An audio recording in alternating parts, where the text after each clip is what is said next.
So these are the second release of Mini Distress Oxide. So these are 6 more sets. So if you're just joining us, like if you missed the first release that we did, which was in July, this is the second release, and there will be a third release in November, and that will complete the palette of Oxide as Mini. So this is kind of the second wave.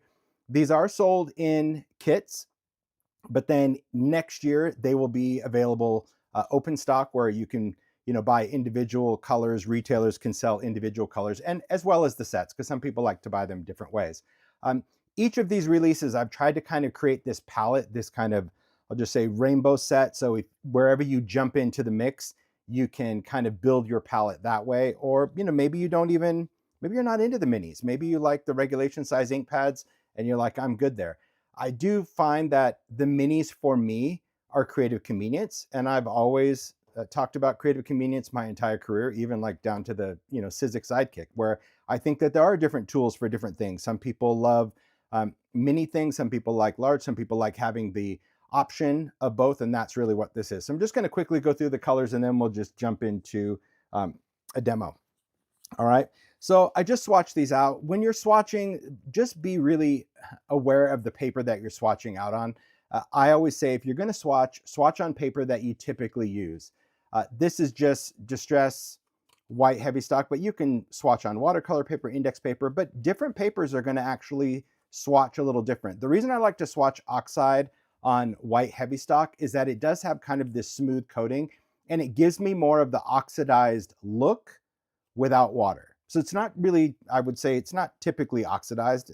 It doesn't really have that white film, but it did immediately take on kind of that chalky finish, and that has to do with the paper. If I were to swipe these on watercolor, it wouldn't be as oxidized. It just has something to do with this white heavy stock paper. So that's what I use for my swatches, and I just drug the ink pad out. When you're doing this, I'm a believer in kind of priming an ink pad, and I'll get into that in the demo. But you can see the colors. We've got Kitsch Flamingo, Saltwater Taffy, Candied Apple, Fired Brick in this set, Dried Marigold, Ripe Persimmon, perfect for Halloween. That like reddish orange is my jam. That is like old school plastic candy bucket orange right there. Wild Honey, that's kind of like, it doesn't know if it wants to be yellow or orange. It depends on what you use it with. It is more on the orange side. Squeeze Lemonade, and then in the greens, we have Twisted Citron. Again, I tried to kind of time these colors, and I know people are like, well, where's Carved Pumpkin? Well, I felt that these were more Halloween actually than Carved Pumpkin. That's in the last release. But anyway, in the green, Twisted Citron, Rustic Wilderness, Evergreen Bough, Pine Needles. Then in the blues, we've got Speckled Egg, Tumble Glass, Mermaid Lagoon, Faded Jeans. Then in kind of the bluish, purplish neutral, we have Blueprint Sketch, because we don't have a lot of purple to do a full purple pack. Victorian Velvet, Dusty Concord, and Old Paper. Wonderful. Then we have in the grunge pack, as I would call it, Frayed Burlap, yes to that, Gathered Twigs, Ground Espresso, and Hickory Smoke. So those are the 24 colors as this release. So let me just bring out some, I'm just going to move this out of the way so I can get properly set up in my comfort zone, which is really just having a workspace. Then I'll talk about all the other stuff. So yeah, it's funny. I think, when it comes to colors, especially if you've been a fan of Distress, I'm just kind of squaring up the glass mat. If you're a fan of Distress, I think one thing that's really, just move this over a bit. One thing that's really important is, I do think everybody kind of has their favorites, but I absolutely love working with inks. So I mentioned this briefly, and I'm going to talk about this again as far as what I've done since the mini oxides have been released. Okay. Typically I've had my tins where I've had like, my mini distress inks in some tins and my mini oxides in other tins. That's what I did in release 1. But I will say for this one, I really wanted to just start mixing it up, because like, I think everything needs to be in Gen Pop. I needed it to be the way I would use it. So that's what I did. And what I started doing is that I started pairing my ink and oxides in the minis. Why? Because really, as a maker, as a user, I use both inks now very frequently. Just depends. Even if I'm doing blending, sometimes I want to maybe start with a blend of oxide because it goes on a little bit more creamy, dreamy. And then I'll follow up with a blend of distress ink because that's going to give me a little pop of color. But because I have a foundation of oxide down on the surface, the ink actually blends easier on top of oxide. So to me, that is, I don't know, something that I want to do. It doesn't mean that's how you have to do it. You do what works for you. You do you. But that's really how I have them. So I've got ink and oxides. I have all my colors, and I have all of my tints. And I'm telling you, like, I am so, oh my gosh, I am so OCD that even though I know there are still 24 colors coming out, I can't even put those in here and leave the space. That would literally, it would just freak my freak. I can't even do it. So I do have the remaining 24 colors of just Distress inks in their own tins. So it's pretty easy to tell what colors are coming last. But yeah, it's like, no, you're not going to join the party. You wait. You wait for your date, and then we'll go in. But anyway, that's how I'm working with them. And I do find that doing it this way, I do use them more. I just like that. I love the idea of working with it. Is it okay to use blend materials with both? You can. Yes, if you're using, and I'm going to use some blending tools, so you'll see that in a bit today.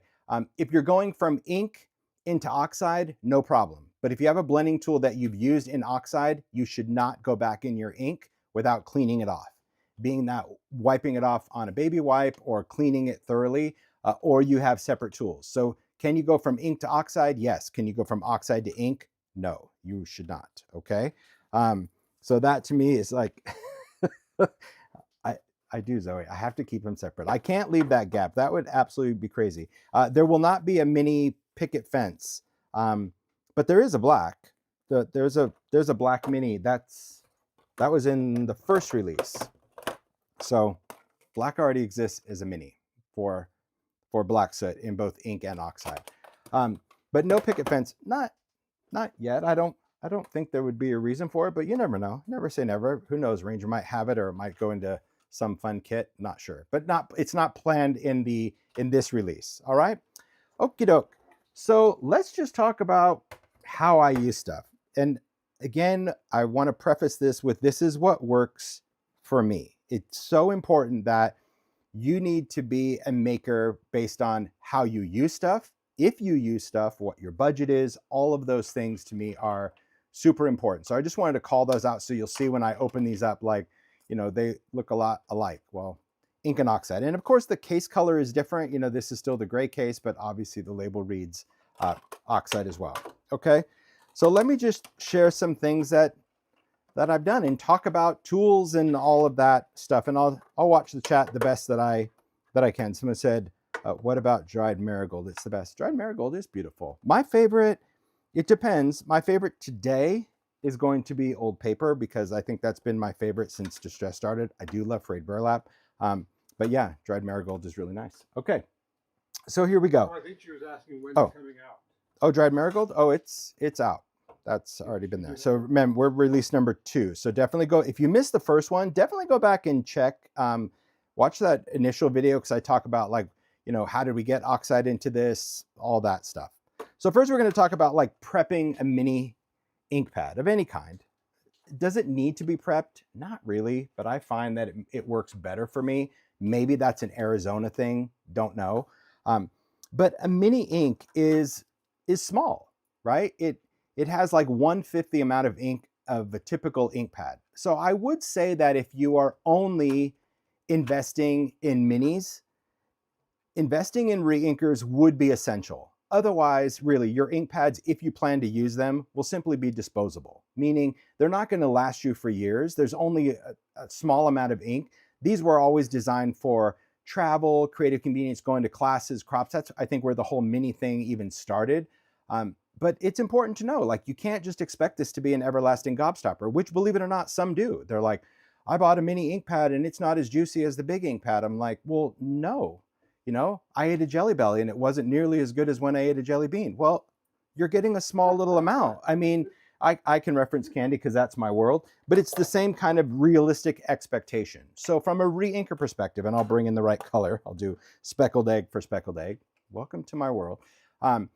It is important because that will keep them alive, ready, going. When I get a mini ink pad, I like to, on a piece of glass or something, like push down on the ink repeatedly just to kind of get that ink to the surface. Because a lot of times when people take an ink pad, they like just say, they drag it across, like, I don't know why they do that. They're like, I'm going to buy an ink pad and the first thing I'm going to do is drag it on paper. But they do, and they're like, oh my gosh, my ink pad is dry. Is it? No, because that's really a lot of ink there. What you can do is really go in and apply it like you would. Like if you go slow, look at the difference. There's plenty of ink in there. It's just how you're using it. Would I use minis specifically for direct to paper?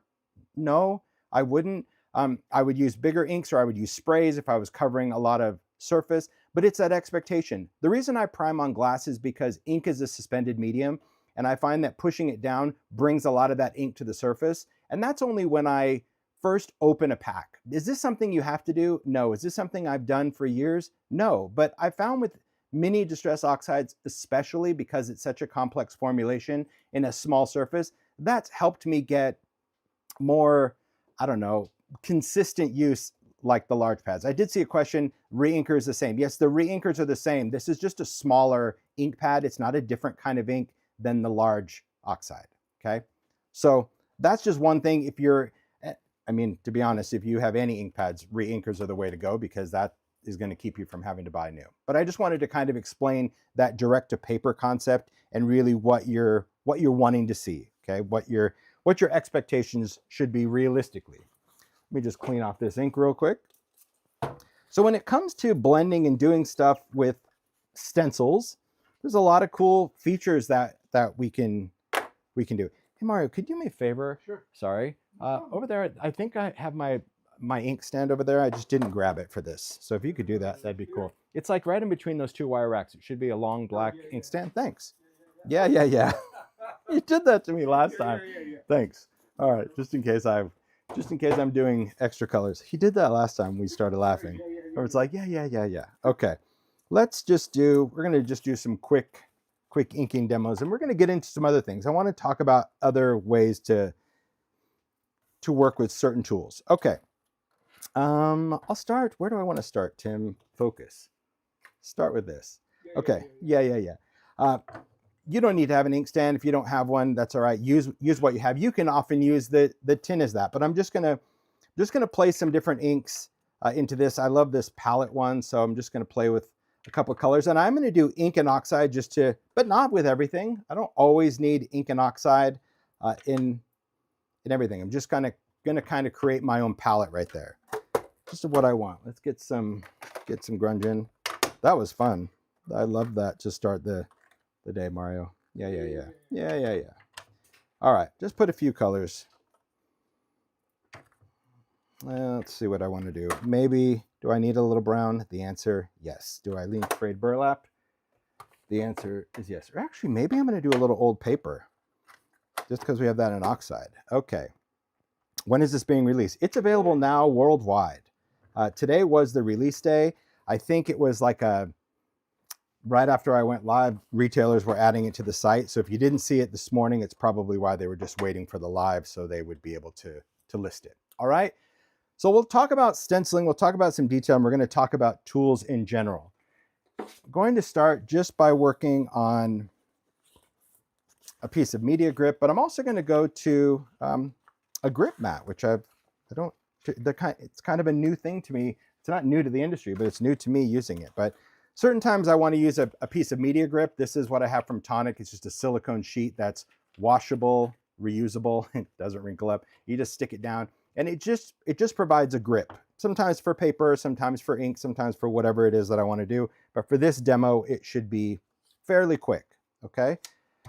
How long can you leave ink pads open? Oh, I have no idea. No way to answer that. I just wouldn't leave ink pads open.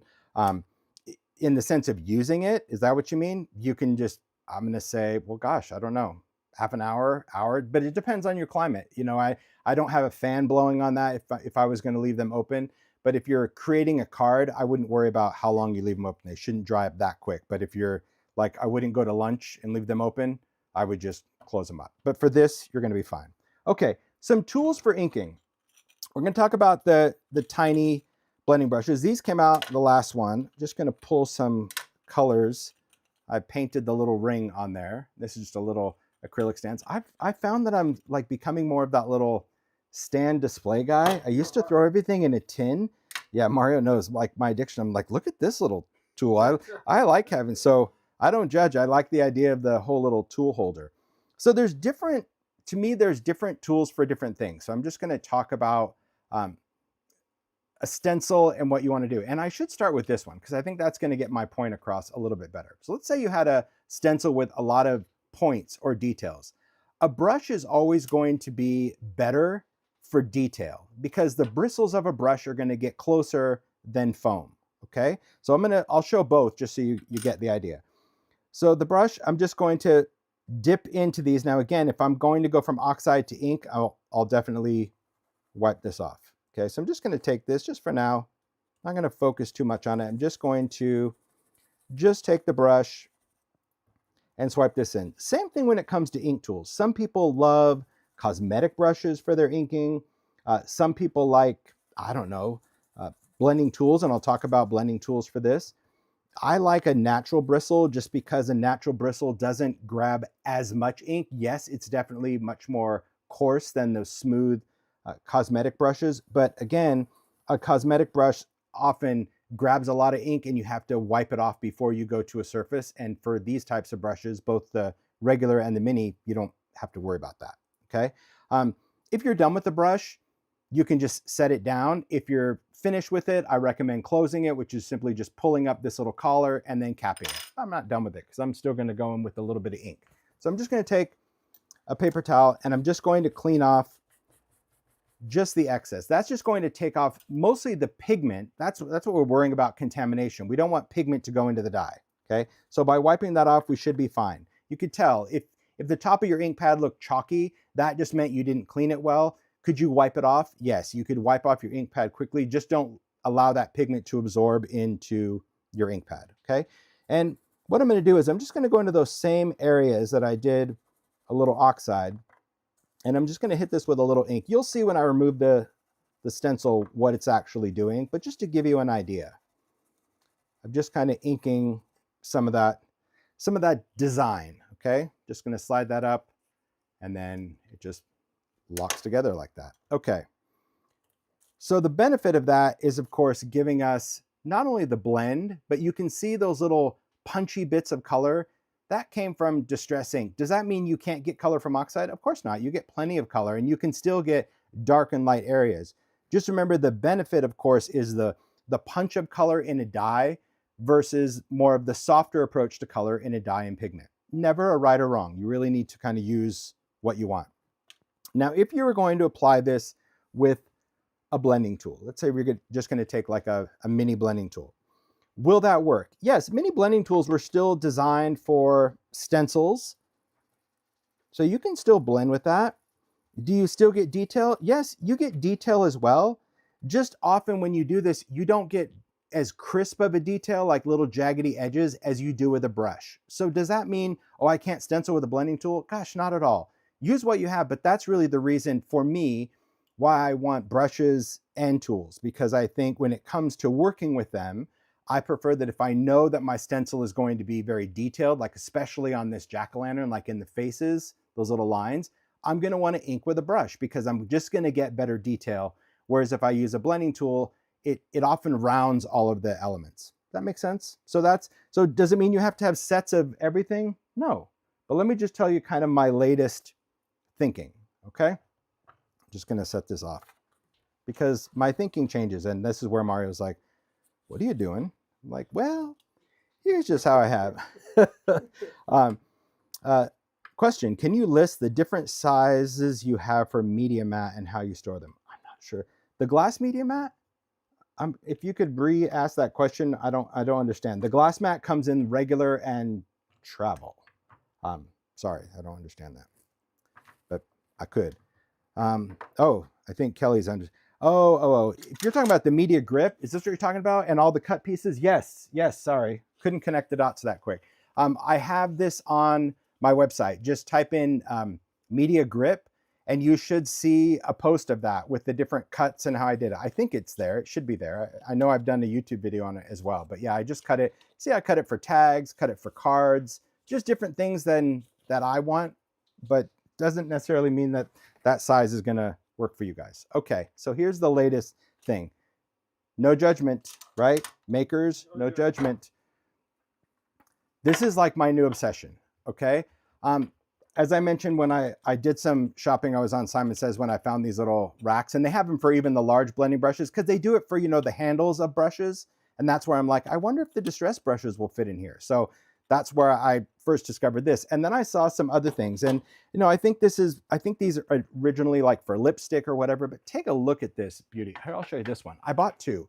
I'm waiting on my order of more mini blending tools to do 2 sets because I actually want a set dedicated to ink and a set dedicated to oxide because I don't want to clean them. But that's because I use these a lot. If you weren't using them that much, maybe 1 set would be fine, or maybe you don't need a full set. But this rack was like legit, looks like ice. I mean, it's not flimsy at all. It's really thick. And I love the size of it. Again, it's probably for all types of different crafty things. I know it was a lipstick holder, but what I loved about it is that it fit the tiny blending tools perfect. So these are the tiny ones. And I love the fact that it really just kind of covered right to the top. And so I wanted to make a set. And look at these. Don't they look like candy? They are the coolest. They're little candy drops. I'm going to show you how I did it because it was really easy. I did this yesterday, seriously, because I needed to wait for these to come in, and I needed to wait because I just had the idea. I'm like, I'm finding myself using more tiny blending tools for blending, brushes to get into the detail. So I needed more colors of the tiny tools. Again, for me, it's what worked. So it's all about creating something that you as a maker will use more often. Do I use the big blending tools? Occasionally. You know, everything, I'm not going to say it becomes obsolete as a maker, but I think just how we use stuff and what we want to do changes. I still have my dedicated large blending tools. I think I only have maybe 8 for each. I have like 1 for red, orange, yellow, green, blue, purple, because I don't use a lot of those for detail. So I'll ink a big background. But when I'm doing die cuts, when I'm doing stencils, when I'm doing all that, this is my go-to, like tiny tools for the win. And the cool thing about, see, I know I have one. Come on, Holtz, get it together. These are how tiny they are. So they come with a little domed foam. They come with replacement dome foam. When these first came out, if you saw that video, remember I had it in a little distress tin where I was like, oh, I'm going to be fine with these 10 tools. I quickly outgrew that because I was constantly ripping off these foams because I wanted just stuff that was a little, this is very picky, you know, like I wanted a bright orange and a dark orange. I wanted a bright red and a dark red. So I don't have one dedicated to every color, but more tonal values, if you will, more, you know, like a clean pink versus say a coral or saltwater taffy, different shades of green, different shades of teal, different shades of blue, a few purples, obviously 1 yellow. You already know my thing with yellow. I'm not against yellow. Yellow is a very happy color. It's delightful. I don't use it a lot, so I don't use it enough to need a clean or a dirty yellow. You know, obviously squeezed lemonade versus fossilized amber, but it works for me. Where most of the retail or the space was taken up, the real estate was grunge colors because I want, you know, old paper antique linen, frayed burlap, brush corduroy. Then I want vintage photo gathered twigs-ish. I want all the dark grunge, the scorch, the espresso, the walnut, some grays and black. Okay, that's what I did. And here's all I did to actually, I know the customization is real because I'm, you know, I don't need to come out with anything fancy for this. I took a piece of wax paper. It could be any kind of paper. It could be your glass mat if you want. Distress paint, because distress paint comes in all the colors. Shakety shake. Open it up. Here's the thing.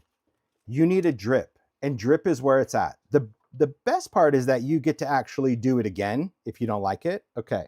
You're going to take 1 drop of paint. So if you have a flip top, you're already in luck. Okay. So this is what I mean by 1 drip. Do you see 1 drip? 1 drip is 1 dot. It doesn't mean 1 squeeze, 1 blob, 1 swirly do. It's 1 drip. And it also doesn't mean 1 drip from space. It just means a drip. Okay. Because that's all you need. It has something to do with the dome of it. Then you're going to take the tool. It is rounded, so you're going to go as flat as you can, and you're literally going to press down until you make contact on the table and lift it up. And that's it. That blob, you're going to let it dry. It will smooth out. Now you see how I got mine a little off the wonk? The best part, wipe it off and do it again. Wipe it off until you have the perfect dismount. But here's the thing.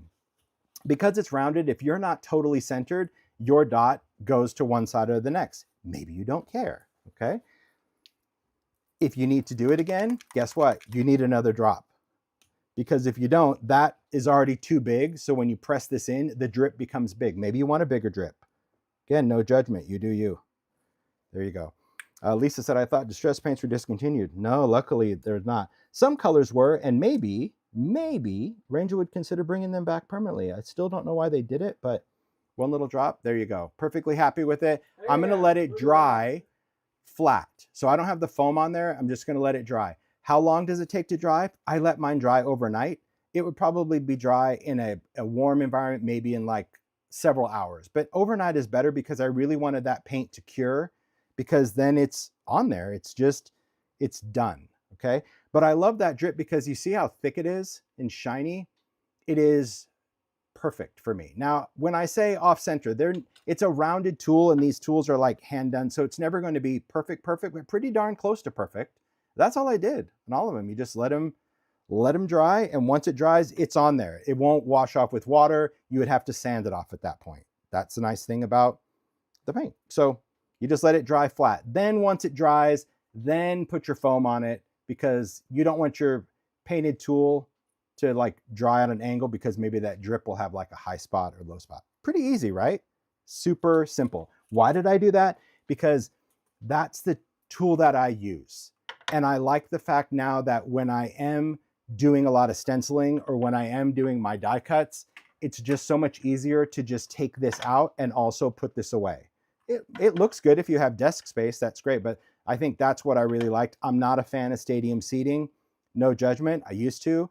I don't like the fact that things are higher up. I also didn't want something where the walls were too high. So this just worked for what works for me. Okay. They're fun. So let's just play around with colors now, okay? Again, I'll make another quick palette here just because I want to switch out some colors.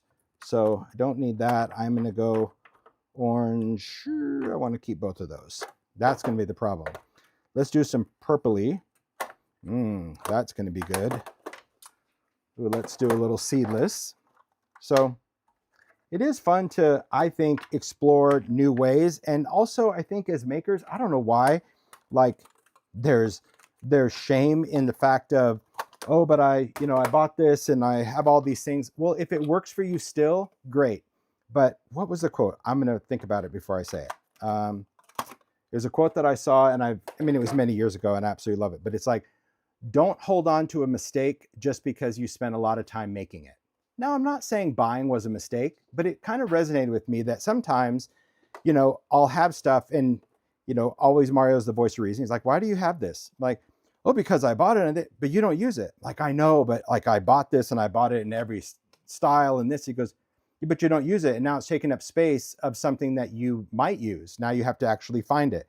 And that has always stuck with me because it's true. Like, you don't want to, and that doesn't mean that first purchase was a bad idea. It just means at the time it worked. And now there's a different way to do it. Doesn't work. But I do love working with brushes and tools now, especially when it comes to stencils or die cuts. All right, let me just move this over here. Let's play around. Let's see, what do I want to do? I'm going to save that for shifters. I'm still going to work on the grip just to give you an idea as far as how we want to play around. This is just watercolor. Oh, you did? Thank you.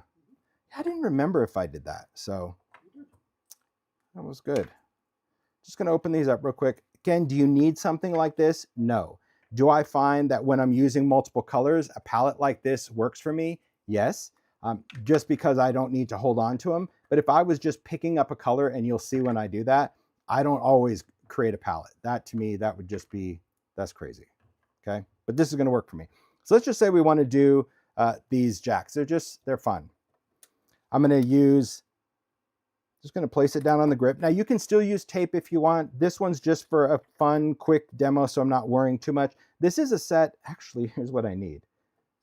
Again, I'm going to switch this up because I really need a piece of grip for this.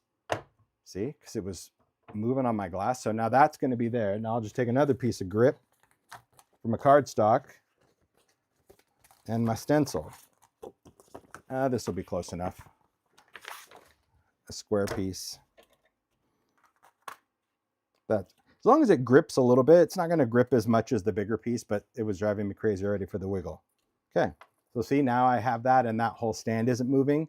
That's what I love about the media grip, is that it's kind of like shelf liner, but way thinner. So that to me is like, it just works. Okay, so I'm just going to take this and I'm just going to go in and just do some blending. So you can see right away that the idea of a tiny blending tool applies way more color, way quicker than a brush. Not that the brushes are bad. I'm going to use a brush. I'm going to go into a little bit darker orange, so I'm just going to go to a darker tool. I mean, wazoo. That's just a lot of color, and I like that. It's just pretty quick. And see, it's just nice just to go in and touch. I can pick up that color again, go back and blend that out. Okay, but because the pumpkins were big, it was simple. But see how you can create that, just that gradient of color just by having a couple of different tones of that color. So that's why I like those different tools. That makes sense. Okay, I just like that. It does remind me of sprees. I do love sprees. Chewy sprees, that's my jam. Okay. If you're going to go into a different color, which I want to do another row of pumpkins, but I want them to be a different color, just clean your stencil.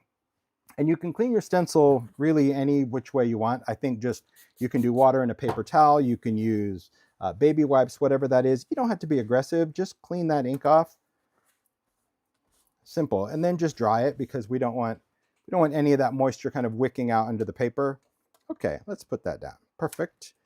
And then we're just going to move this. So you can move the stencil however you want, but if you shift it, even though it's kind of not really a shifter, but close enough, you can pretty much line up the rows, meaning I'm going to put the faces over the ones I did, which we'll get back to, and then I've got this new space. So let's do some other colors. Let's do a row of like green and a row of purple, because obviously you kind of see my palette that I was going for here. So I'm just going to use that light green for that. Again, start there. Now oxides, they're pretty forgiving because they are, I'm going to go a little dark because I've got peeled paint. They are a dye and a pigment. So could you essentially go dark and then add some light? You could do that, actually. It would still work just fine. Don't overthink the ink. Just playing around. Because I also think that when you have an idea, I also feel that you need to validate the idea. Not that everything needs validation, not that I need to validate an idea, but I think when you see it, maybe that connects the dots. Like, oh, okay, now, like maybe before you'd be like, why would I need so many little tools? And then if you do this kind of work, you'd be like, oh, because that actually would make things a little easier. There we go. A little purple, a little seedless preserves. I could have used shaded, but I didn't. I should have. A little villainous. Villainous is going to be good. A little creamy oxide. The other thing to know about oxide is it is a dye and pigment, and it reacts with water. If you don't wet it, it doesn't really create that oxidized look that I think sometimes people are concerned with, like, oh, everything's going to look chalky. No, it really has to do with the paper that you use, and if you're adding water. In this case, it's just a great ink. So now we just have a bunch of colorful pumpkins. Perfect. But we want to add some faces. I want to add some faces, and that's what's fun about this stencil. So for that in particular, I'm just going to go in with ink. Could I use oxide? Yes. Could I use distress ink? Yes. Archival? Yes. You can use whatever ink you want to use for the faces. I'm just going to use distress ink because I find that's going to be a little bit easier. But this just, oh, hey. Oh my gosh, look at me already. Breaking up the groups here. But see, the tins, they definitely make it easier for color. I find it just, organization also, I think you're going to use it more.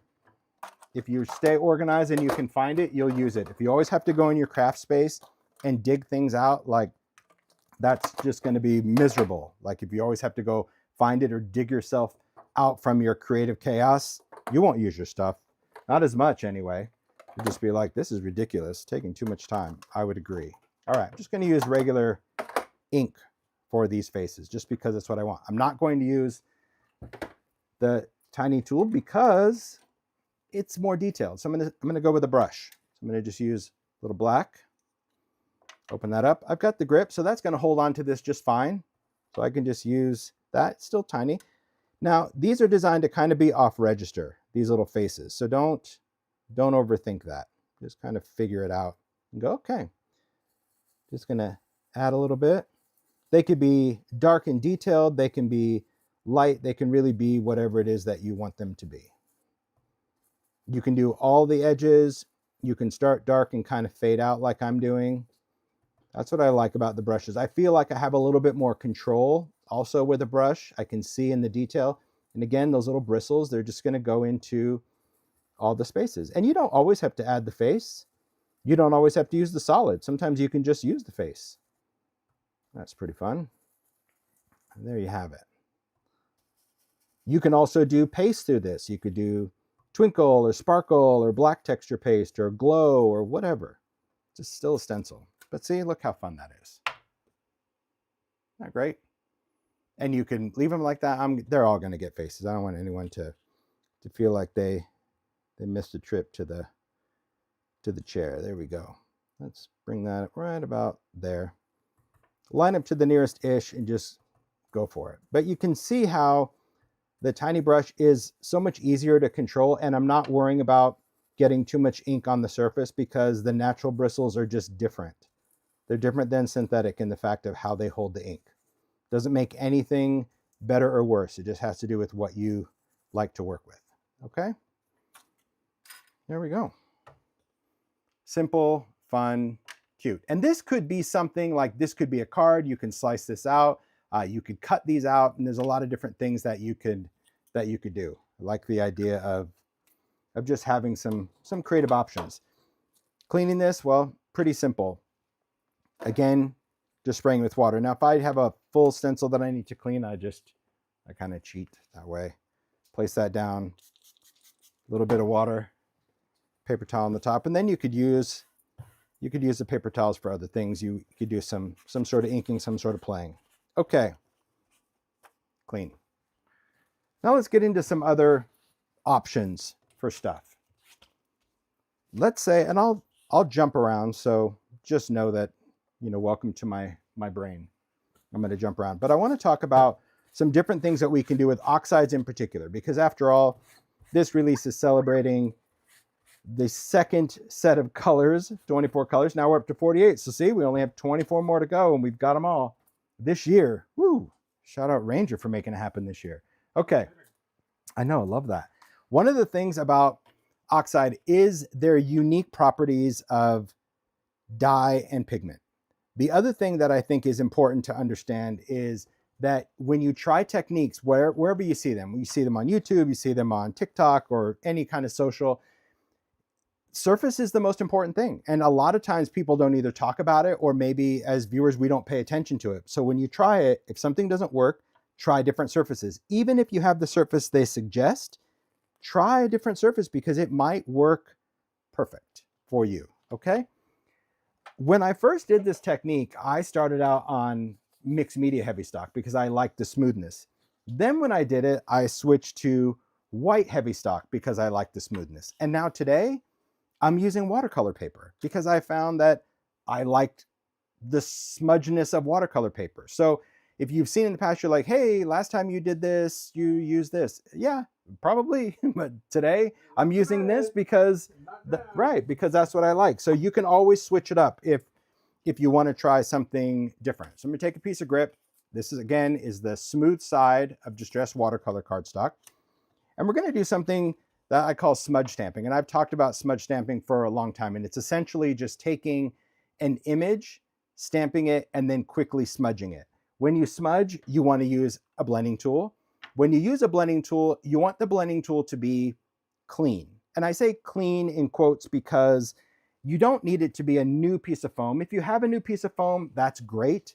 But if you have a ton of ink on it, it's going to kind of conflict with the smudge. You might have too much ink. So I'm just going to pick the colors. So I know I'm going to do, well, I'll probably do the ghosty in blue. So I'm just taking that blue tool. It has ink on it. I just want to make sure it doesn't have fresh ink before I start, so I don't have to stop and think about each color. So like yellow. So see that yellow right there? That would have impacted the smudge, and it would have just added more color than what I want for this technique. Doesn't make it wrong. It just means that That's what I'm going to do when I use the tools specifically for this technique. You'll see in just a second, like, why is he cleaning the ink off his tool? Isn't that a waste? Nah. A waste is always simply not using it. Get a little purple. Okay, I think I'm all right with that. I'll go with those and we're going to see what we have. So we're going to stamp. You can use whatever kind of, got like a little piece of paper. There you go. It grips.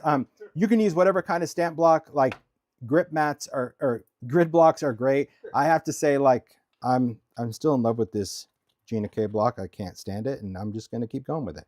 Let's do a ghosty. Yeah, we'll do that. We're going to do a ghosty, a moon with a star.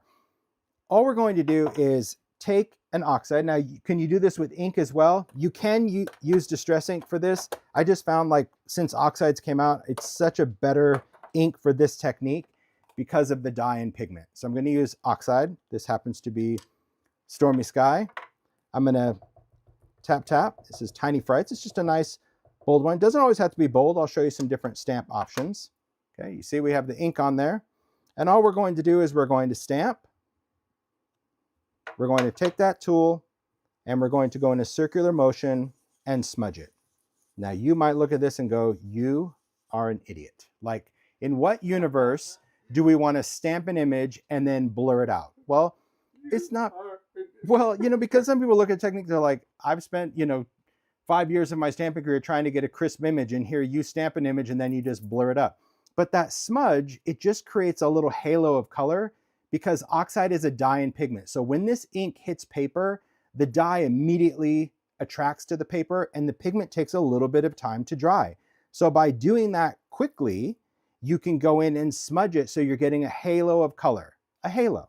And I'll show you when we have other colors, how they change. All right, so this one, I'm just going to clean it off. You can use any kind of, I'm just using a paper towel. My ink towel is, all right, would you mind grabbing my ink towel? It's over there. Thanks. Well, so much for being prepared. All right. All right, thank you. All right, so I've got that. I just need my towel because that's really how I work. Next, I'll take a yellow. And I've got all my inks over here. I just don't want to bring them in frame. You don't need to see them every time. That's just, okay. Again, we're going to an oxide. This time I'm going to go with mustard seed on the moon. I think that'll be nice. So ink this up. I'll tell you what I like about this block. Not that this is an infomercial for a Gina K block. But see, it's got these little, it's smoothie all the way around. So like, no matter how I pick up a block, it's just smoothie. It just allows me to grip. For this one, you just need a quicker dismount. And that's why I prefer this block over, say, a grid block, which I still love. I love it for stamping, but I need to like stamp and lift because if you wait too long, you won't have time to smudge. So this really is like stamp, smudge, stamp, smudge. You don't stamp everything and smudge everything. Okay, that to me is, that's not gonna work. I'm gonna also just do a little overlap here. So I'm gonna overlap. So there's my little moon, stamp, immediately smudge. And you don't have to be aggressive. You're just using whatever ink is on there, and different colors smudge differently. I mean, you saw I already cleaned this off. That was just a lighter blue. Some certain inks just smudge different. But I love the effect that this gives. I'm just cleaning that off, put it back. Okay, maybe we want to do, let's just do a little star up there. And we're going to do that in purple. I love the idea of a technique that's actually really simple, okay? Because sometimes I think we do overthink process. I know I'm guilty of that as well, that I overthink a lot of things where I think everything has to just be, 20 steps, but it doesn't. It could just, there's beauty in simplicity. So now I'll just add, I think I'll add this in a clear space. Again, go in and smudge. It's that quick. That's it. I mean, so now we can add splatter, we can ink the edges, we can cut this down, we can do all types of things to it, but the gist of the technique is that. So if I wanted to, take some ink, let's go back to our original, where's that Stormy Sky? Maybe I want to do a different color. Let's take something a little bit brighter. So now maybe I'll just take some distress ink and I'm going to squish some on the glass. I can take a water brush, kind of squeeze some water in there just to get some color. And then Oh, there's not a lot of color in there at all. Bring it on. Maybe I'm going to need a little, I don't know. That's going to get a little edgy in here. I'll just go a little bit darker. That might have been a little too light with my water brush. Or maybe I had a little too much water. Hard to tell. But you need water for this because you need to splatter it off the tip of the water brush. Oh, that's going to work. Okay. Yeah, just want to add just some little splatters, little specklies, and we're just going to dry it. It does look like a neon sign. I just saw that. They said it looks like a neon. It does. It's a technique. No judging McJudge. You know, sometimes people say they're like, ugh, it looks like I stamped it and then I made a mistake and I tried to fix it. Yeah, well, in that case, call it a technique. But neon, fun. Look at that. So that little extra water just went through that smudge and kind of created those white drops, but so simple. And you could go many different directions with many colors. I'll do another little trio of images in some different colors and we can take a look at that. So then maybe we want to add a little sentiment. So let's see, what do we want to add? Oh, let's add, hey boo. So for this, it's a tiny stamp. I'm going to go with a grid block. I would actually, I hate to do this. Hey Mario, in that top drawer of my grid blocks, can you find me a grid block that's like half the size of the square? I'm so sorry, you guys. You'd think I'd be more prepared. Here. Yeah, it's just it's like a little tiny one. Looks How like about this one? that's the one. Bam.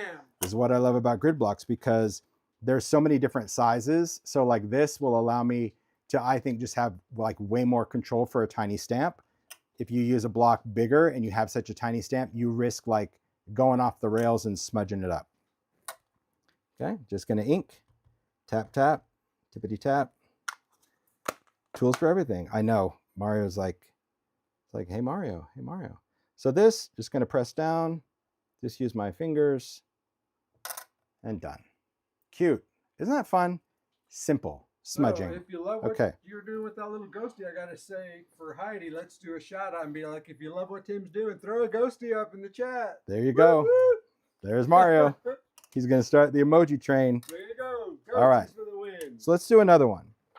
So I'm gonna again do watercolor. This time let's do a pumpkin. That'll be fun. I like that. So find a color for that. There we go. Look at all those ghosties, yeah. Mario. Okay, I'm gonna take Ripe Persimmon. I just really like this orange. It's a good one. It's a good one for Halloween. So Ripe Persimmon is the color that I'm using. That is so now, awesome. Look how happy everyone is. They are. Well, they do love an emoji challenge. I've seen that. Okay, so for this, let me stamp that out. Tool, smudge. So you saw I just cleaned the tool, and because of that, you do get that smudge. And if you don't, if you don't smudge it right away, you won't get as much smudge. Or you know what? While we're doing this, let me just take another kind of paper just to show you. So I'm going to take a piece of white heavy stock. Just make sure that's what it is.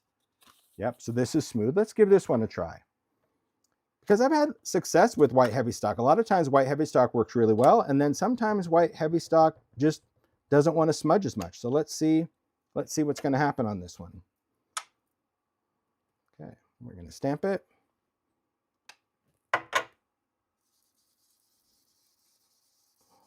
All right, so here's our side by side.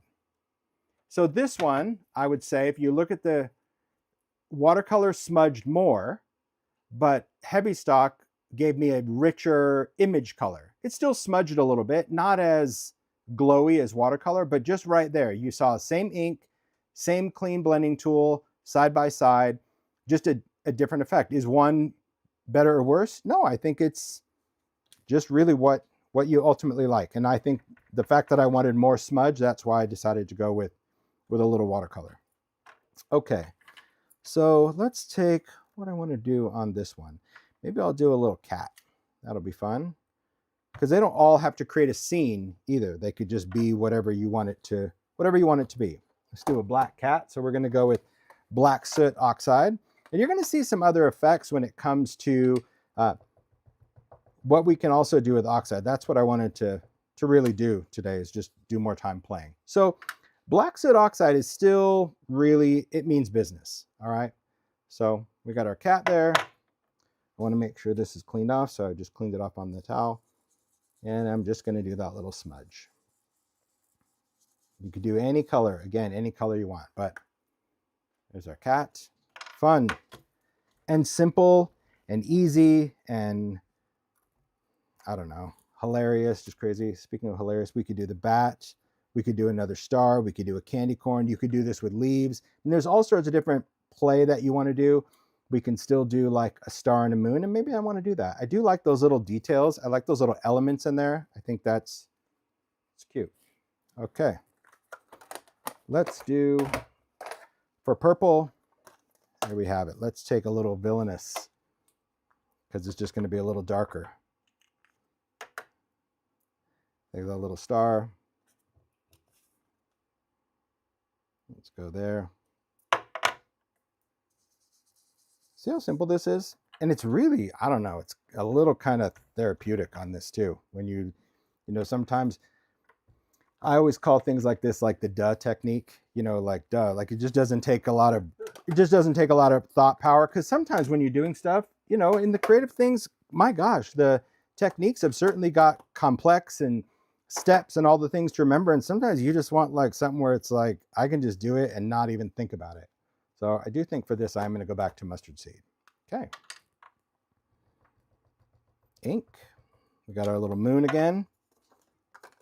I certainly would like scattered straw. That will happen soon. All right, and then I'm just going to put the moon up here. So let's go, yeah, we'll go a little bit on that. Take that tool, a little smudge. There you have it. Now we could do a little splatter. We could do Happy Halloween. We can do all of those little things. It's just, it is fun. So maybe we want to do a little trick or treat. You get the idea. And then we'll move on to another technique. But this is one that, like, take out your stamps and play.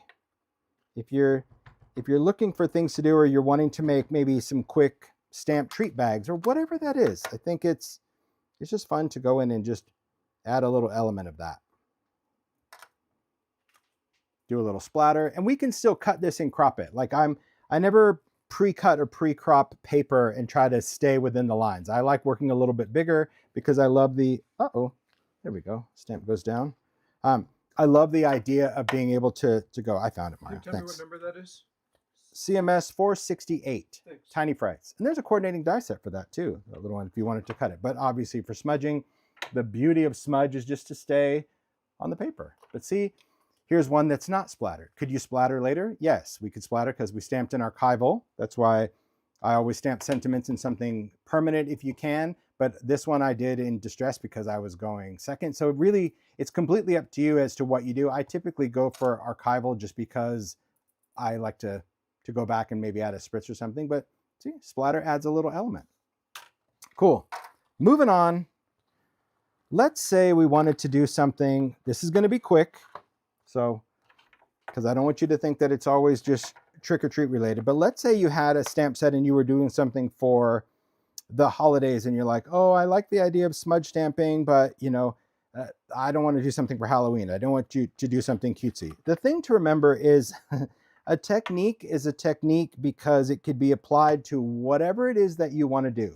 So when you're watching a video or you're seeing a make, you can still appreciate it for what it is. And sometimes I think people look, especially on social, you know, social is a great place, but it's also just, it's such a pit sometimes just because people just judge everything to what should be their liking. And I'm like, come on, Judge and McJudge, put away the gavel. Let's just, you know, just be kind to people. All right. All right. So I'm going in. This is a lumberjack plaid that I'm adding onto the Santa. This is oxide. So it doesn't have to be, you know, just, it doesn't have to be just one color. You could do multiple colors, but I think that's going to work. And so let me just take this Santa. We'll put him down. We're going to take that tool and we're going to smudge. But even on a detailed image, it's very cool because it gives you like that worn look. It doesn't take away the detail. It just certainly feathers it out. And I'll show you what I mean by that. I promise there's more techniques. This isn't just like the smudge show, but I like to show a technique in detail. There's many things. What's up? Oh, well, you know, I think I just watched too many YouTube videos on the new iPhone and just how judgmental people were for technology. It's like, you don't like it? Move on. But don't sit there and rip it apart. Okay, look at that. Same color. So that was Lumberjack Plaid Oxide, not smudged, smudged. So this is what I was saying about that dye and pigment together make the color. And what we're doing here is we're kind of separating the two pretty quick, okay? Then what we can do, just gonna clean that ink off of him, put this back. It's one of my favorite sets. This is called Festive Overlays. So now we can take, say, Season's Greetings. We'll just take that stamp. And where's my good block? There it is. Okay, I'm going to place this down, kind of center that best I can. A little archival, tap, tap, tap. And the whole idea about this set is that you have an image and then you take the sentiment and then you overlay the two. So the idea was that you stamp right over the top of it. But see how great that is? I love the smudge because it makes the image look like the background. I'll stamp the same thing on this one without smudging, just so you see what I mean. You may like the clean one better. You know, some people are like, yeah, say what you will, but I'm not smudging. So it's cool, I like it, but it still conflicts my eye. This one I just see differently. You know, and I would still go in and, you know, maybe splatter some water on this one. I'm just throwing some water real quick, just some splats. You know, do what you do, how you do it. Little heat, little dry, little heat, little blot. And because I stamp with archival, I don't need to worry about it. See? That could be the start to one of our Christmas cards. There you go. You could add some glitter to this. I mean, there's a lot of things, but that's the cool part of just a technique like this, where you're like, well, I don't think I would be doing something like that. Even overlaying stamps, sometimes smudging is really cool. But the key is, remember, like, wipe off the tool, even between like smudge cards. You know, if you're doing a whole series of them, you want to keep that blending tool. I don't think you need to keep it super brand new, but you don't want it to get so inked up. Otherwise you end up with a lot more ink and it'll compete with the background. Okay, let's move on to another technique with oxide, shall we? We've smudged already. Okay. Another cool thing is just creating some backgrounds with oxides, because oxide backgrounds, they do create just a beautiful aesthetic. So let's play around with that. When I work with ink on a glass mat, you do need to work on some type of craft mat. Now this is the replacement craft sheet for the glass media mat. See what? One little tiny fleck of dust creates like a giant speed bump. There we go. So you can buy just the replacement one, and I use it now on the white one. It's just great for video. But any kind of craft sheet's gonna work. I just like that this is silicone back, so it's just gonna stay put. But you need that because of how the inks beat up on this versus this. Glass is gonna be a little bit muddy and mucky, and the craft sheet's good. And I've talked about that in several videos. All right, so we'll do the purpley background, but I'll do some other backgrounds as well. And I am kind of channeling some Halloween vibes just because. So we got, and this is all oxide. So we got a little Dusty Concord. We have a little Villainous on here. Let's go in with some brighter ones. We're going to use a little bit of Victorian Velvet. Come on. Come on. There we go. Ooh, nice. A little Seedless. And maybe, let's see, do I want to use any other colors? I'm just looking. Maybe. I am trying to find it. There we go. Let's see. Oh, I have a magnet over here. It keeps grabbing everything. I'm gonna use a little bit of Little Stormy Sky. So far, these have all been oxide. So just so you guys know, we are doing, where is that? There it is. I skipped over it. Do you need all these colors? No, it's just my brain short-circuiting.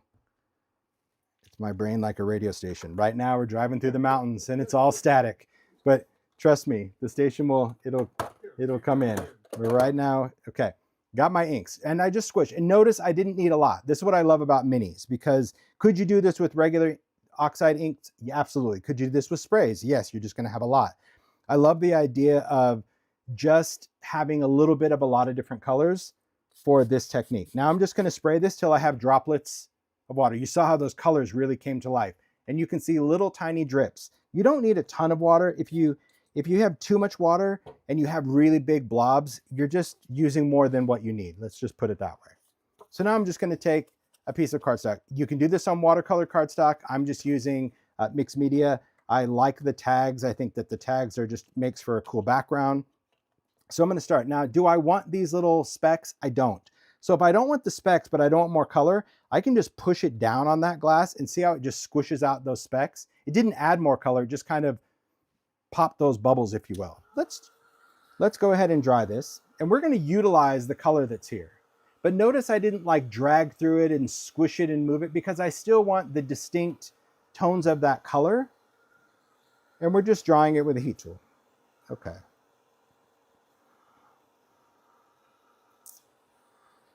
So what's cool about oxides, because of that dye and pigment, it does oxidize with water. And that's what we're going to eventually do. But first I want to build up color in a background. Okay. So now I'm just going to go back and just start splashing. If you need to add more ink, you can. I think I want to add more ink because, well, I just want to have some more saturation of color.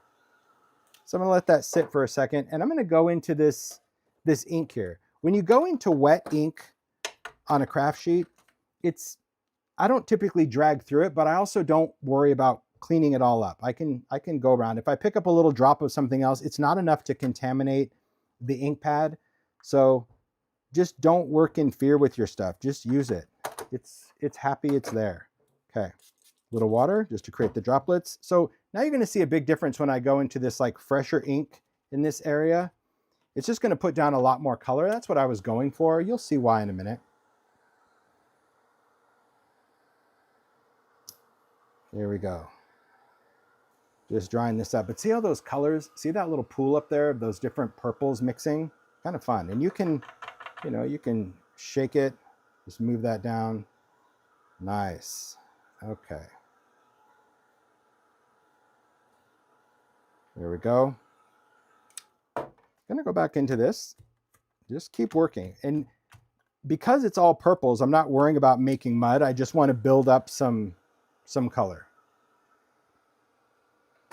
And you might be thinking, well, gosh, I would have long been bored and I would have just taken my sprays and went with it. Go for it. That's your jam. Do that. Sprays are going to give you a different mix, but it would still give you color. Okay? Absolutely. Abraham's like, and dry your layers. Yes, dry. Because wet on wet blends, wet on dry layers. So if you just kept going, you would have some purple potion on your paper that you might like, but you're not going to get any distinction in color. There we go. Just going to move some of that around. So see, you can even spray some water just to get that color to go where you want it to go. You'll see what we're going to do in a second.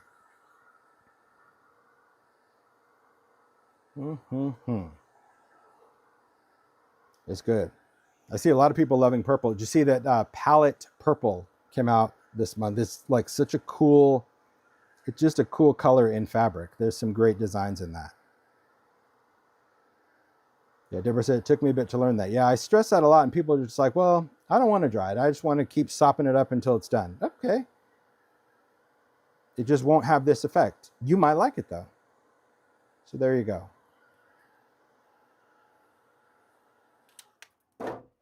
Now, if you're working on a lot of things, so let's say you're doing a junk journal, or let's say you're doing other elements and you really find drying the layers annoying, one thing I would suggest to you is like work on multiple pieces. You don't always have to heat dry it right away. Like let's say you were doing multiple purple tags. You could dip one, set that aside, dip another one, set that aside. I don't know if you're saving much time though. I really don't, because I think that what's different is by drying this, I'm getting all of these cool little dots and shapes a little bit more identified or outlined. And that's what I'm going for. Also, if you can get in the habit of like holding your paper off the table, it does allow the heat to pass through it. So it dries much faster than just pointing it at a table, because the moisture is really going through the back of the paper, and that's why it sweats on the glass and it just takes a lot of time. All right, paper doesn't have a memory, so even that little curl, we're just going to uncurl it, doesn't know. This is our background, oxidized. Pretty cool, right? All right, so here's what we can do with this. We can create different effects with our backgrounds. So now that we have a purpley one, let's do something that's a little bit more, I don't know, Halloween freak vibe. Let's see, what things do I have? Oh, I can do, okay. I'm gonna do some other colors. I needed to see what I had, because now I wanna mix some other colors, and we'll blend a little different way. Again, these are all oxide. Could you throw in an ink? Yes, but is it going to kind of impact this? Yes. So should you stick with oxide? Yes. There you go. All right, there we have it. Nice, nice. Now I'm going to throw in some black. So I have orange, but I have black, but black's going to stay over here because, and I'll do a little hickory smoke as well. That's going to give me some really cool kind of shady undertones to start. I can always go back and add more ink. That's why I don't sit there and put a ton of it down. Okay, now let's just do another tag. So we'll play around in this. We started. Do I like those? For this particular technique, I don't like a ton of those little dots. So there we have it. Okay. You always end up with ink on the back of your tag. Ah, so do I. That's good. That's where you should sign it. This way, when people go to look and see if you have ink on the back, then you have it for an artist, and that's that. So, cool. All right. So we just started with that. Now we're just going to keep playing in these inks. Going back into the orange. Here's what's cool about oxide. That's why I wanted to throw that in, just to remind you of something.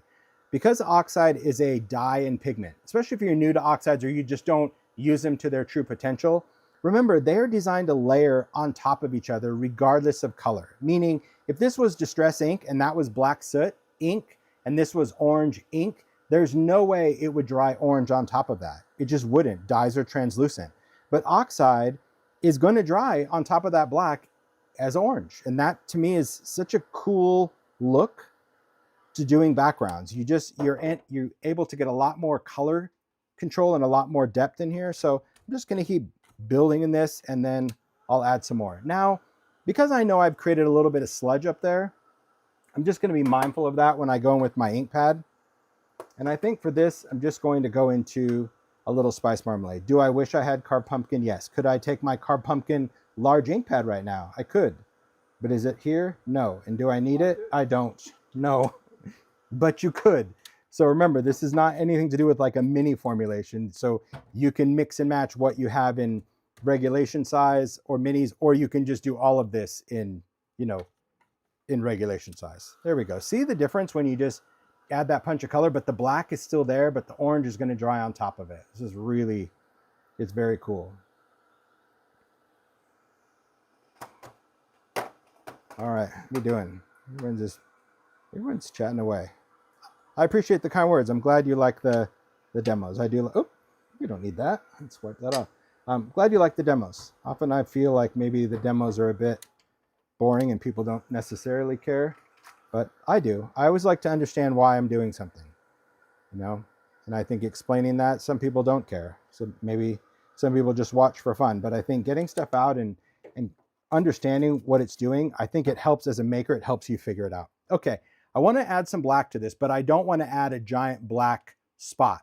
So I am just going to go in and break that up with my fingers just a little bit. It just creates more dots than that solid blob would be. And I'm just going to kind of splash around in that. So see, I'm able to I can put a little bit more up there. Just pressing that down. There we go. Again, just different. Oh, thanks guys. I appreciate that. I just like using the stuff. But using it with confidence, I think there's a difference. Some people use it with intimidation or fear, but I think the more you understand it and you remember these things, that's just good. Okay.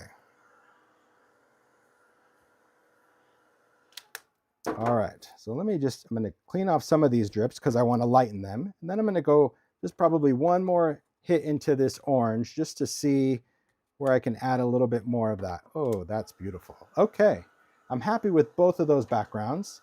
So I'm just going to clean this off. And I can pick this up and hold it. We're just going to talk about a couple of different things we can do. All right.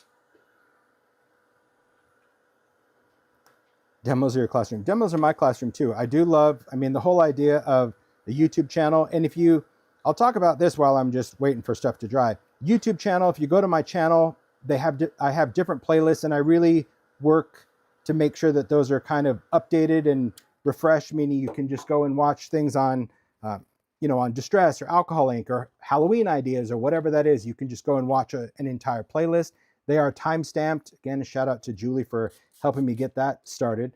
So if you see in the description box of every video, especially after a live stream when it's been edited, you can click the arrows and go down and see the timeline of stuff that I talk about and go to a specific demo or make that you saw.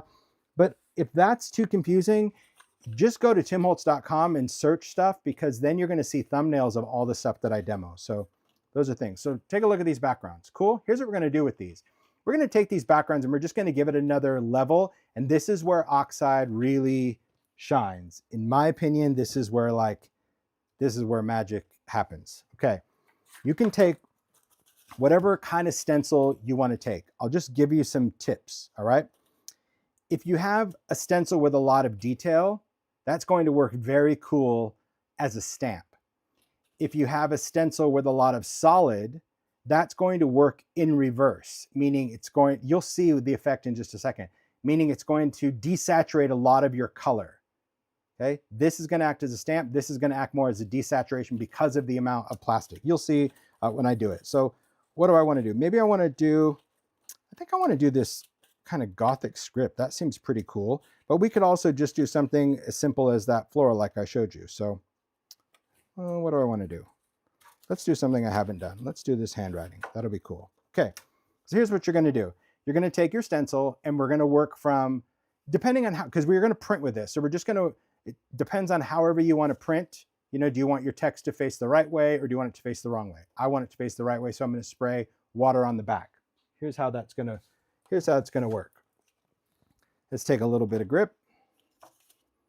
We'll take this and I'm going to spray it. Now I'm not going to spray it over my tag, so I'm just going to go off camera, but I'll bring in to show you how much water I've added. So far maybe 5 or 6 sprays. Can you see that I have little beads of water on there? So it's not dripping, okay? But this has surface tension. So when I flip this over, it's not raining. There's no water that's coming out. It's just held onto the stencil. So what we want to do is we want to position it wherever we want this to be on our background. But once you position it, think of it like a stamp. Okay, but don't touch it yet. You need a paper towel, and then we're going to make the print. And what the paper towel is going to do is any of those water drops that ooze out from the stencil, it's going to absorb quickly. It shouldn't be a lot of it. And then we're just going to do the dismount. We're just going to lift this off. Now, don't get all judgy here. We're going to dry this. Now, I want to make sure my stencil's out of the way so I don't totally cook it. But when it dries, it'll come into focus. You're going to see exactly what happens, but it needs to dry and it's going to do different things on different areas of our background. I'll show you what this does. Okay. So there's our background. Can you see? It's almost like a ghosting technique. Like if you've ever seen Diane, where you can spray water through a stencil, you can do that as well. So you could have done this completely opposite. You could have laid the stencil, sprayed water through it, lifted off and blot it off, and that would be ghosting. This is just a reverse ghost because we're actually printing with water. And depending on your stencil, so here's a background using the floral stencil. So bigger stencils are just going to obviously give you more bold design. You could even do the reverse like with the bats, but it just depends on what, how you want to see the color. So now let's do that with the web. So to clean off the stencil, I'm just going to dab this off, spray it with a little water, and again, clean that off. So let's do the spider webs. And the spider web, because I think that stencil is called Shattered, because it is skinnier, it's going to work more as a stamp. Okay. So again, off camera, water. So I mean, there's not a lot of surface space, but we're going for water that actually sits on that web, if you could. We're just going to place this down. So I want and obviously where you have more color, more ink, you're going to get definitely a better image because it has more to react with. Does that make sense? So I'm just going to place that down.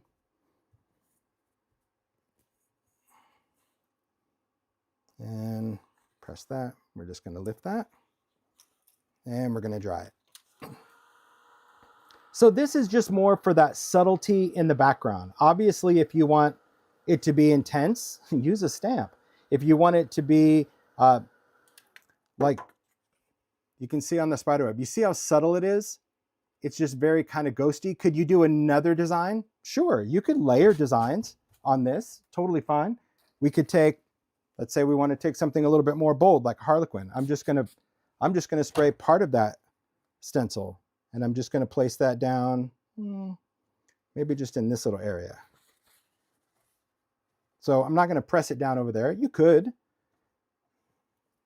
We're gonna pick that up and we're gonna dry it. And you can also like lift off some of those big drips if you want.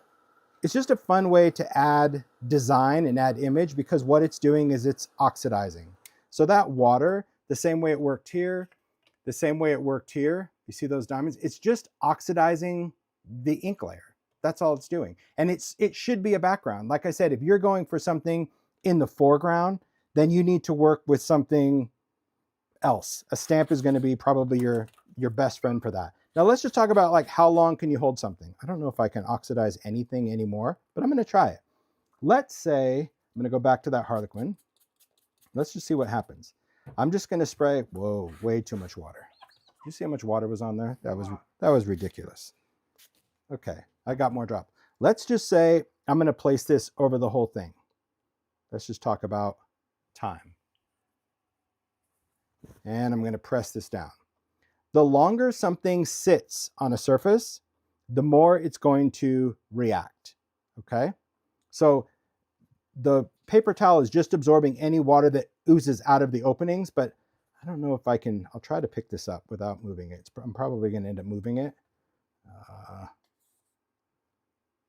Okay, can you see? There you go. Can you see that little water in there? That's what you're kind of going for when you're pressing it down, is you want that water to make contact. Now, the longer it sits, the more it's going to oxidize. The more water you have, the more it's going to oxidize. And if you let it sit and dry, it will still dry. But now it's probably going to be a little mucky because it's going to conflict with all of the other things. It's still a cool background, but I don't see how we're going to even notice. Oh, you could see some of it in some of those untouched areas. You see those little Harlequins there?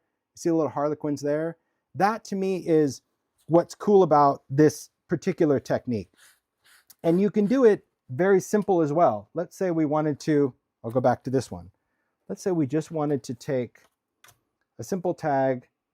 We're not going for texture. We're not going for any of that. Let's take something, well, crazy yum.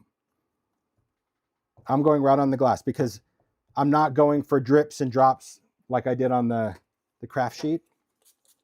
Let me just show you this. The darker a color is, the more saturated and intense the result will be.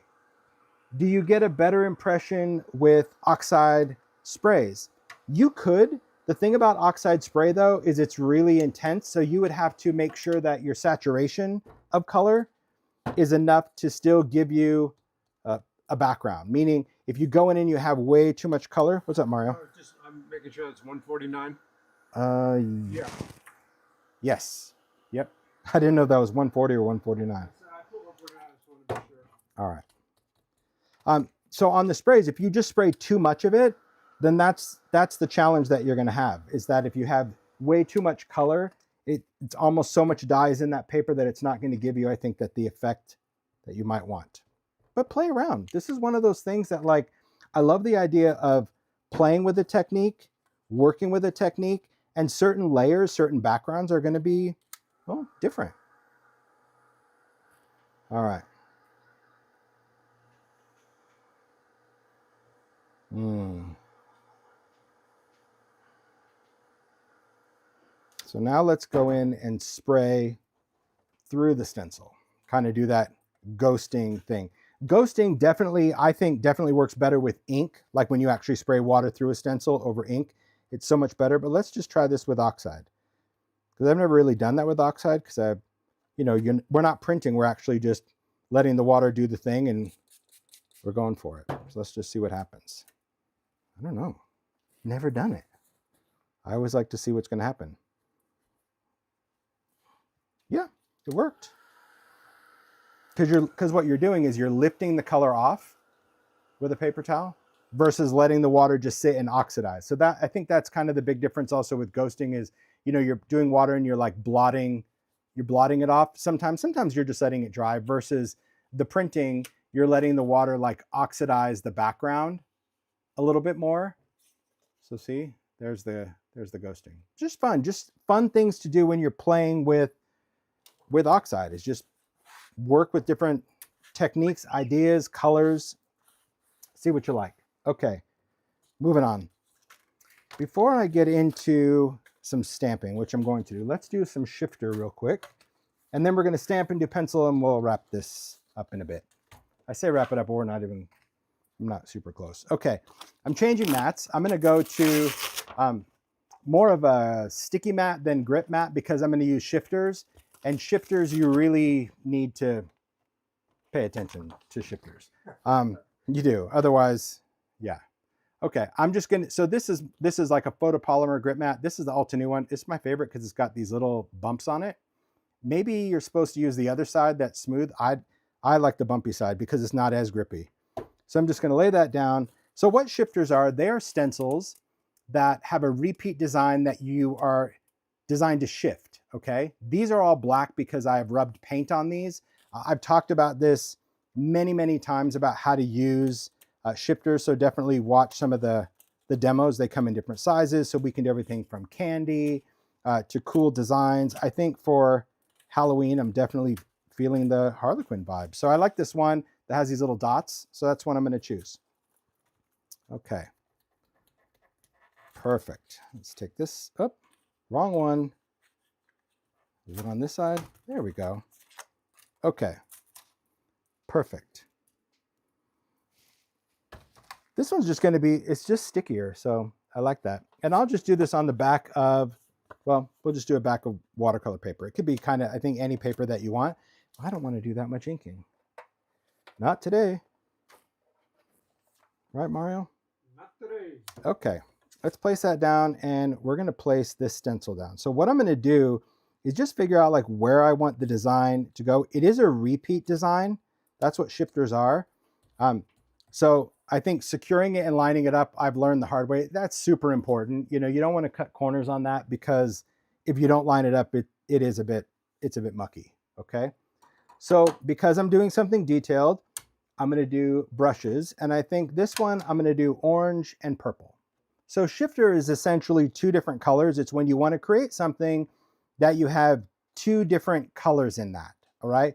And again, when you first buy shifters, the design it's laser engraved. So when you get it, you don't see it like this. Okay.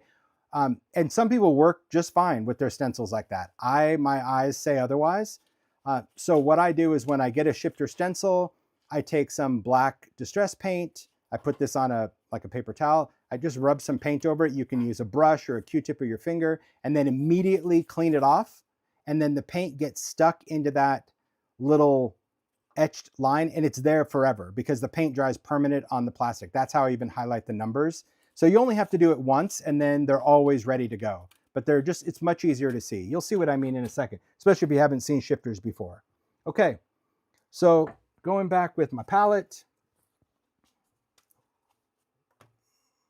How are we doing? Everyone doing okay? All right. Okay. I love watching shifters, so I'm focused. You're focused. I'm laser focused. Well, if the camera switches again, everyone's going to know just how focused. Yeah, you're focused, but you're also like looking at the camera. You're like, don't switch on me, man. That was like, honestly, such a crazy day. We never had something as crazy around here, huh? We had no idea what was going on most of the time. Okay.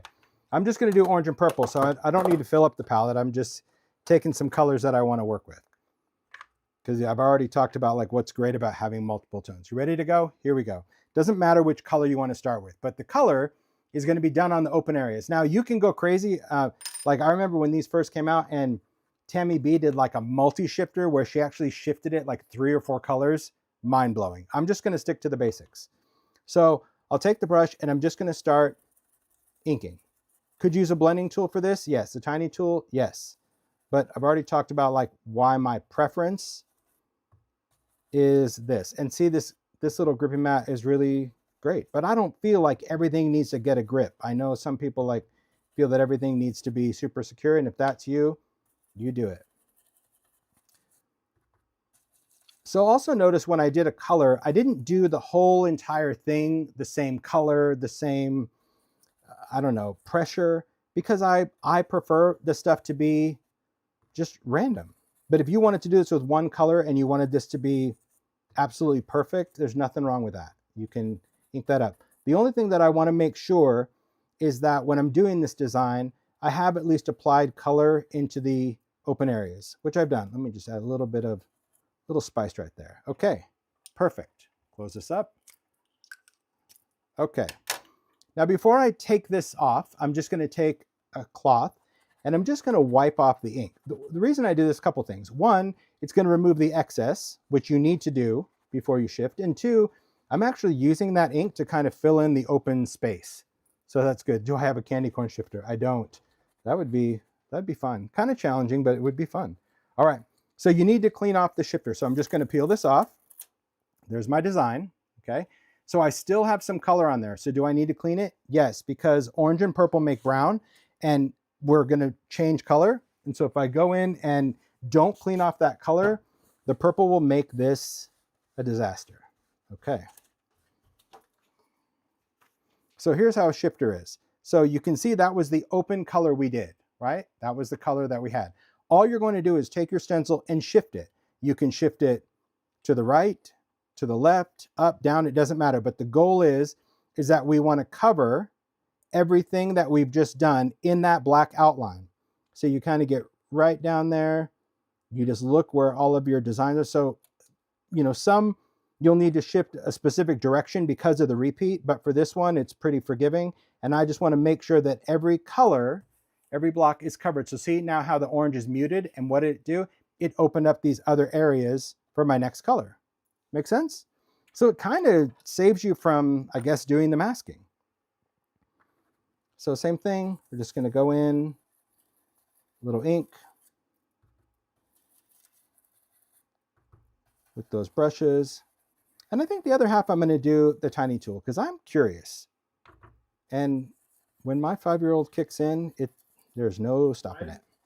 Yeah, when it kicks in. Well, it's always hanging out. I'll tell you that. It doesn't go anywhere, but sometimes it just kicks in where an idea goes in my head and I just do it, you know?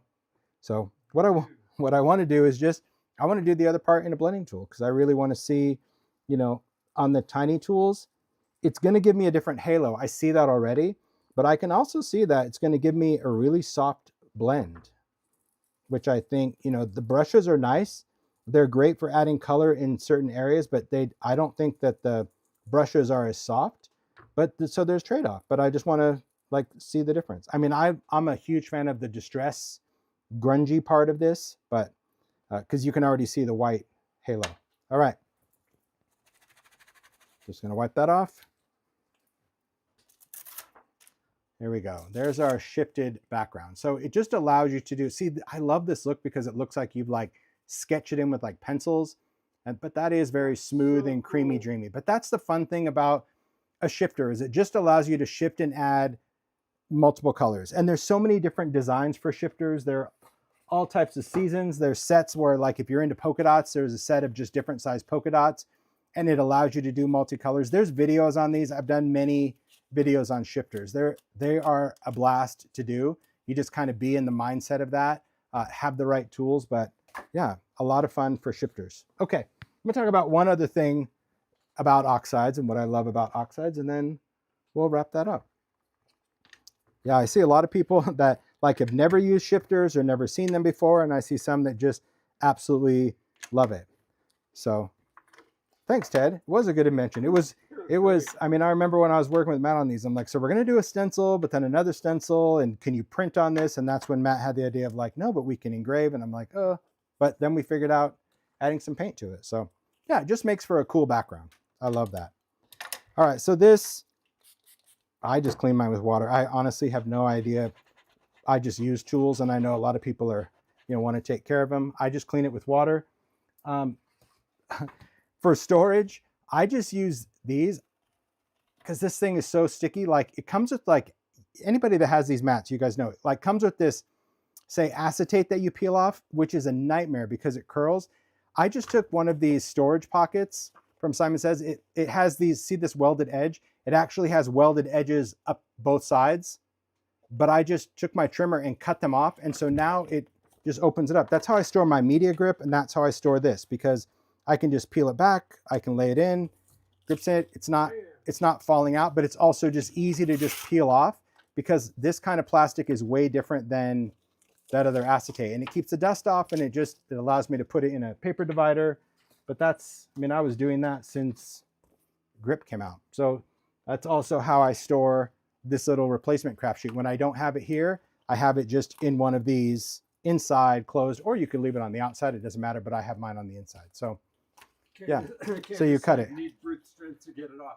That's when you were fighting with peeling it off. Oh yeah, it is really strong. It is, but that's what makes it really great for stenciling, is you don't have to worry about it jumping around. I think that's probably the, why people like that. Okay, here's a cool thing about oxides that I just want to share because, stamping with them, great. I mean, you just see it's a great stamping ink. And I read a lot of times where people go, can you stamp with distress? They're like, no. Oh, yes, you can, especially oxide because of that pigment. It's just different papers going to do different things. I love the idea of smudging.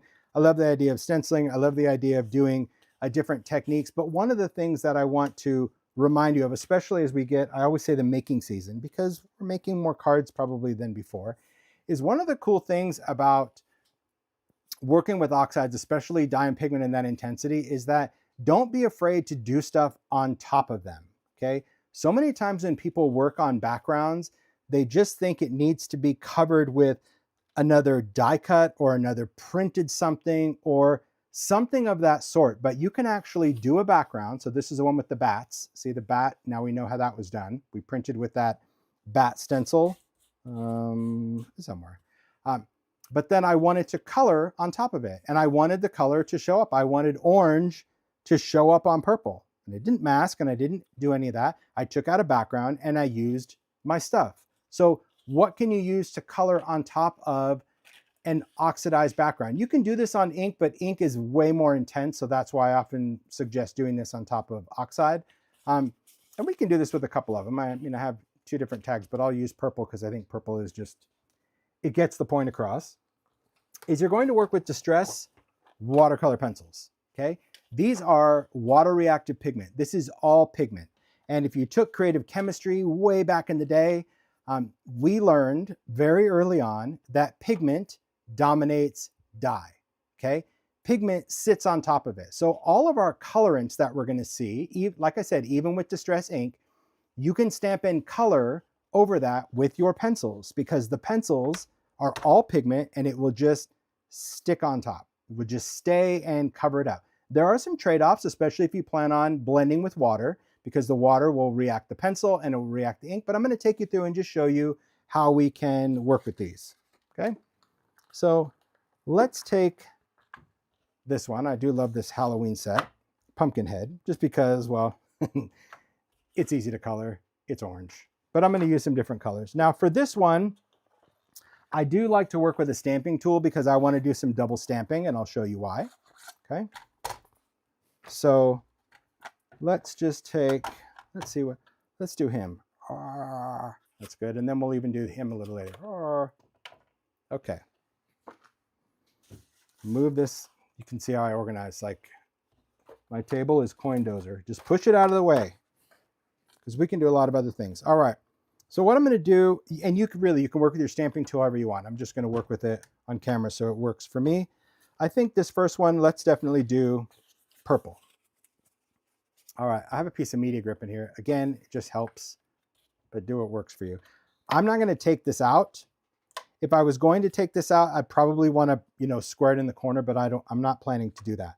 I think for this one, yeah, oh, let's do orange. And I'm going to do probably in this spot up here, kind of like this spot of all the different colors. You could do this a lot of different ways because I work on tags, but a tag is not a tag. A tag is just a piece of paper at this point because I can actually cut this apart. But I'm just going to take my stamp, pick it up, and we're going to stamp it with something permanent. Whatever permanent ink you have, it doesn't really matter as long as it's going to be permanent. So, you know, maybe you want to use archival, maybe it's VersaFine, whatever you like, okay? If you have a platform, you always want to push down into that little swivel place. It's just going to help line it up the second time a little bit better. And we're going to stamp with purpose, open it up. So this is that's our first layer. That's enough for me because I'm going to stamp it again, so it doesn't really matter. If you needed to stamp it a second time just to see, go for it. So pencils, use whatever colors you want. Like I said, I chose a pumpkin because it's pretty easy. It's just going to be orange. So I think that's going to be great. Just going to use some different colors. So remember, this is pigment. It's a water reactive pigment. So even going directly onto that paper, even without doing any blending, and we don't have to do blending if we don't want to, you can see that the color, it just pops on there. So even if you want to do straight coloring on any kind of inked background, pencils are going to be your jam. They're just going to allow you to do that and have that color. And that's where I think a lot of people just forget about that simple fact of these particular mediums, is that when you're working with a pigment, the pigment's going to sit over the top.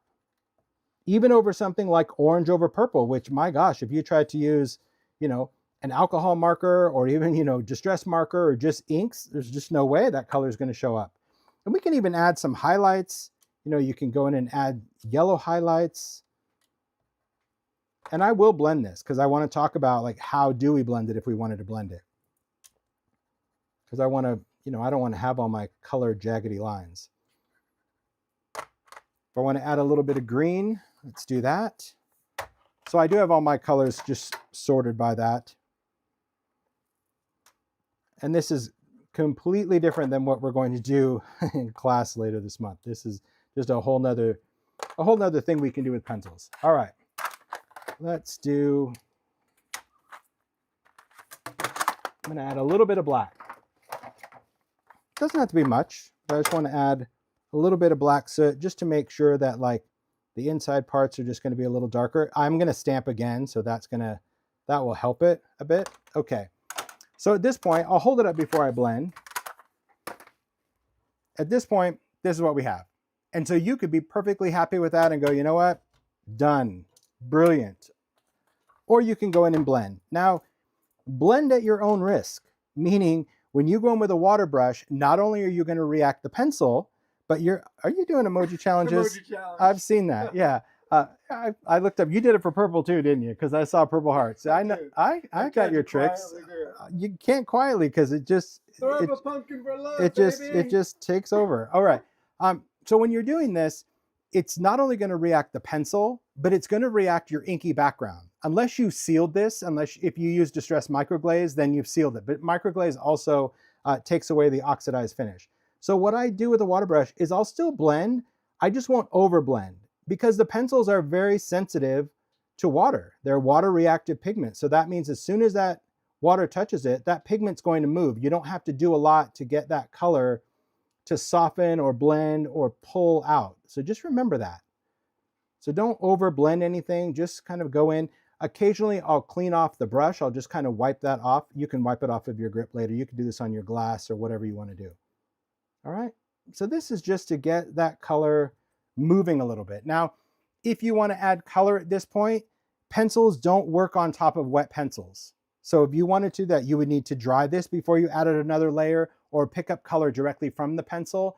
But if you've ever tried to use watercolor pencils over a wet surface and you're like, the pencil's not working because, well, they're not designed to do that. They're designed to attach to dry surfaces and then blend with water, okay?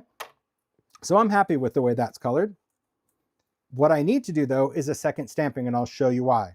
So here's our before. It's colored. See, the blend is really cool. I love the little highlights of that little yellow added. I like, you know, having the different shades of orange in there. If you need to dry it, you can dry it with a heat tool. Just don't overdo it, because this is still plastic, or whatever kind of stamp tool you have. You don't want to cook that, but you can like kind of kick that up real quick. And then we're just going to do our second stamping. So that's why I kept everything in place. I'm going to ink this up. And then we're just going to, again, push into the hinge, just give that another stamp. And if we want to do it again, like maybe on the face, I want it to be a little darker, because you don't have to do the entire thing the whole time.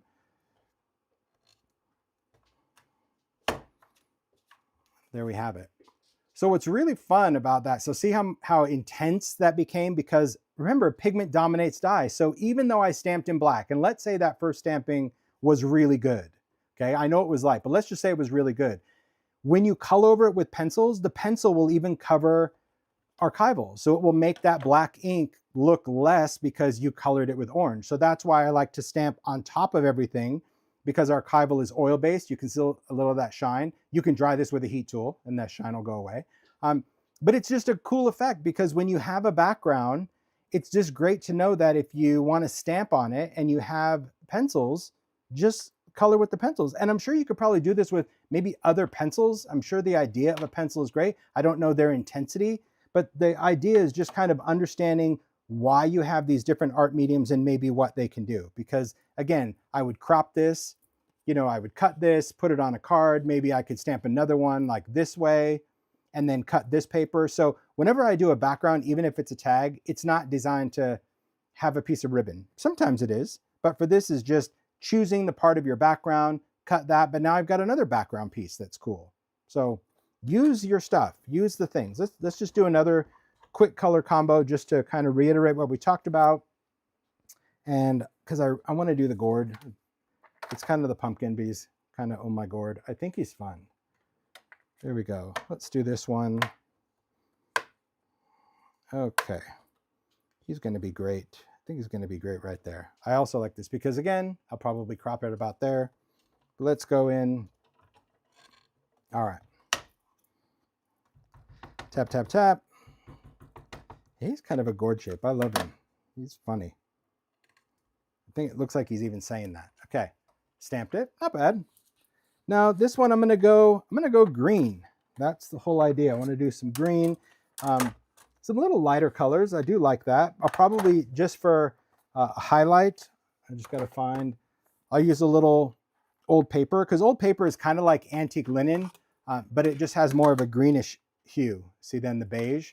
So I'm gonna use that as kind of like the highlight color. You could use picket fence if you wanted white. Okay. So for this, let's just go in with some colors. So here's some crushed olive, just adding some of that. I love, like, honestly, how forgiving these are. You don't even have to, like, thinking is so overrated. Here's a little bundled sage. That's going to be good.